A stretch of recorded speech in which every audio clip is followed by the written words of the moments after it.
Kagulat World. Kaboom!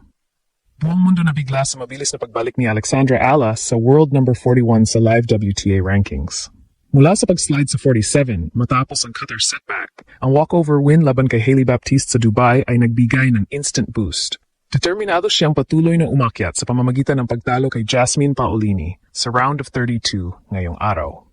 Hidwaan sa sariling laban kontra pangarap ng buong sambayanan.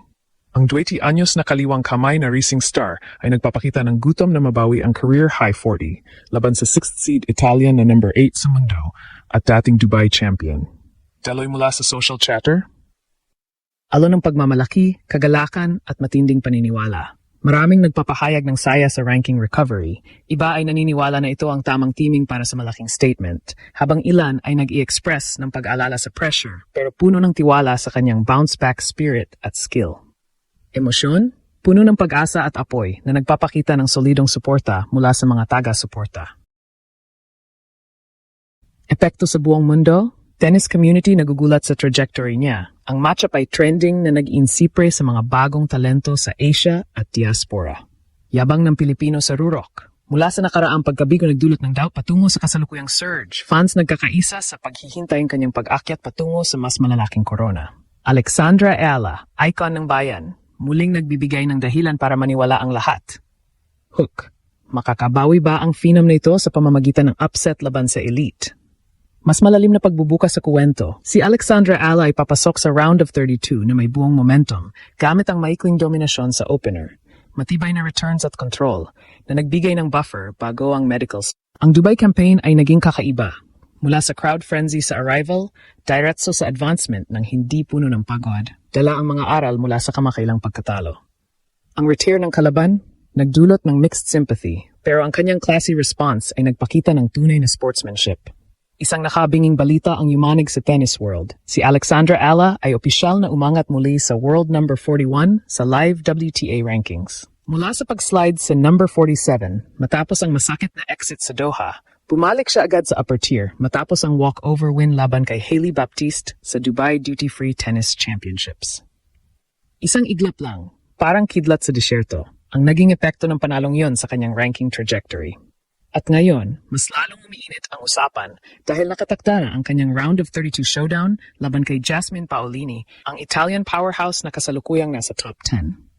Sa social media, literal na ginulat ang mundo ang peg ng balita. Mula Pilipinas hanggang Europe, trending ang pangalan ni Alex. Ang dating pangamba matapos ang Qatar setback ay napalitan ng renewed excitement. Ang bilis ng bounce back, hindi biro. Sa mundo ng professional tennis kung saan bawat puntos ay pinaghihirapan, ang ganitong klaseng recovery ay patunay ng mental toughness at strategic scheduling. Hindi naging madali ang nakaraang linggo para kay Alex. Ang Qatar campaign ay nagdulot ng kaunting pag-alog sa kanyang ranking at kumpiyansa. May mga netizens na nagtanong kung kaya pa ba niyang maabot muli ang career high niya na number 40. Pero kung may isang bagay na consistent kay Ala, iyon ay ang kanyang fighting spirit. Hindi siya yung tipo ng atleta na mananatiling lugmok sa pagkatalo. Ang walkover win laban kay Baptiste ay may halong bittersweet tone. Hindi ito full match na pinagpawisan ng todo. Pero sa professional circuit, bawat advancement ay mahalaga. Points are points. At sa pagkakataong iyon, sapat ang nakuha niyang puntos para umangat muli sa live rankings. Strategic advantage rin ito. Fresh legs, less mileage, mas maraming energy para sa mas mabigat na laban sa susunod na round. Dito ngayon, pumapasok ang mas malalim na narrative. Hindi na lang ito simpleng ranking climb. Ito ay kwento ng isang 20 anyos na kaliwete na dala ang pangarap hindi lang para sa sarili, kundi para sa buong sambayanan. Sa bawat serve niya, may kasamang hiyaw ng Laban Alex, mula sa libu-libong Pilipino online at sa arena mismo. Pero syempre, may pressure. Kapag tumataas ang ranking, tumataas din ang expectations. Ang laban kontra kay Paolini ay hindi basta-basta. 6th seed, former Dubai champion, at consistent top 10 performer. Ang matchup ay parang David versus Goliath. Pero sa modern tennis, hindi na laging nasusunod ang script. Sa X, dating Twitter, Instagram, at Facebook, sunod-sunod ang posts ng mga fans. May memes na world number 41 in climbing. May analysis threads na nagsasabing ito na ang perfect timing para sa breakout statement win. May ilan ding cautious. Paalala na ibang level ang consistency ng Italian star. Sa international tennis forums, napansin ng mga analysts ang steady upward trajectory ni Ala. Hindi raw ito random spike. Produkto ito ng discipline training at improved court IQ. Ang kanyang lefty angles, mas aggressive net play, at mas stable na serve percentage ay nagiging trademark na ng kanyang laro. Ang tennis community sa Asia ay lalong inspired. Sa isang sport na historically dominated ng Western countries, ang presensya ng isang Filipina sa top 50 ay simbolo ng pagbabago. Maraming young players sa Southeast Asia ang nakatingin kay Ella bilang blueprint, proof na posible. Sa kabuuan, ang biglaang pag-angat ni Alexandra Ella pabalik sa world number 41 sa live WTA rankings ay higit pa sa simpleng numerong nagbago sa leaderboard. Isa itong malakas na pahayag na ang isang setback ay hindi kailanman katapusan ng kwento. Mula sa pagbaba sa number 47 matapos ang Qatar stint, ipinakita ni Alex kung gaano kabilis pwedeng mag-shift ang momentum sa professional tennis.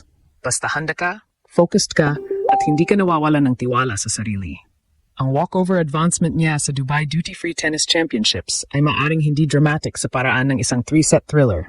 Pero ang epekto nito sa kanyang ranking at kumpiyansa ay napakalaki. Ang mas mahalaga rito ay ang simbolismo ng kanyang pagbabalik. Sa edad na 20, dala niya ang pressure na expectations, hindi lang bilang rising star, kundi bilang mukha ng Philippine tennis sa global stage. Ngunit sa halip na matangay ng pressure, tila mas lalo pa siyang tumitibay.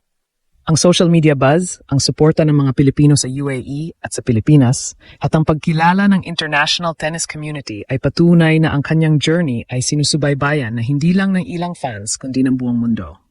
Ngayon, nakatutok ang lahat sa kanyang nalalapit na laban kontra kay Jasmine Paolini, isang tunay na pagsubok laban sa isang top 10 powerhouse.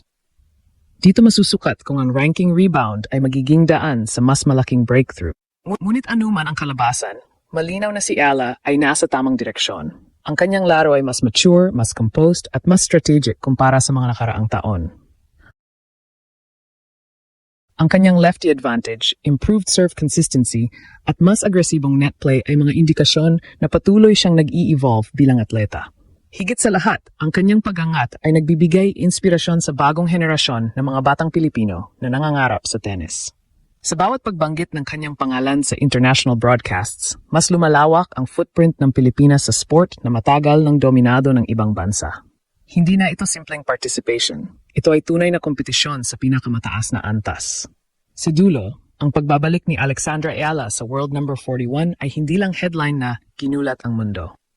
Isa itong paalala na ang tagumpay ay proseso, may kasamang pagkadapa, pagbangon, at muling pag-atak. At kung ang kasalukuyang momentum ang pagbabasehan, mukhang marami pang yugto ng pagkagulat ang ihahandog ni Alex sa tennis world.